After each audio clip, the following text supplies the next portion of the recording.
Hello everyone, my name is Phil Jones. I'm the Chief Scientific Officer at BioAscent Discovery. I'm going to spend the next couple of minutes or so talking about an innovative assay that we've developed for a G protein coupled receptor for helping hit confirmation for a program we were working on with the European lead factory.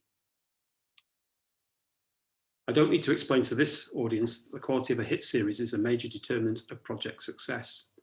And in our opinion, the quality is best assessed with a combination of biochemical, biophysical, biostructural, and chemical data. And our experience, evidence of target engagement and the use of orthogonal, preferably label-free assays is a very helpful method for determining the likely outcome of a program. In this particular project, the goal was an antagonist of a pain-associated G protein coupled receptor that couples to both GI and GQ. In this case, the primary assay that we used was the calcium mobilization assay using Flipper. The orthogonal assay that we wanted to use and develop was a dynamic mass redistribution assay, DMR, which is a proven technique for G protein recoupled receptors, which is available at BioAscent. It has the advantage that it's a phenotypic biophysical assay and also label-free.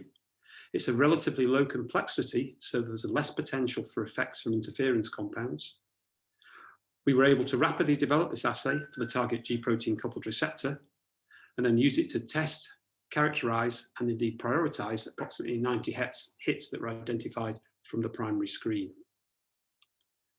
So if we look at the main data slide, the central panel, here we compare the effects of 3 agonists in the 2 different assays. You will see that the compounds, the agonists occur in the same rank order, albeit that the activity is approximately 1 log less in the DMR assay.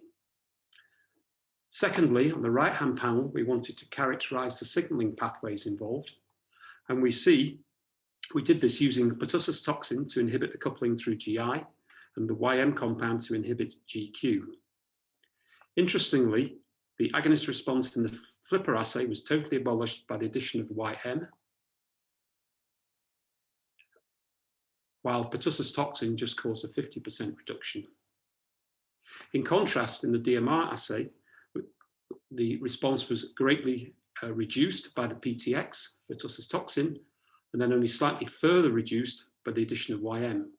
YM on its own did cause only a minimal response.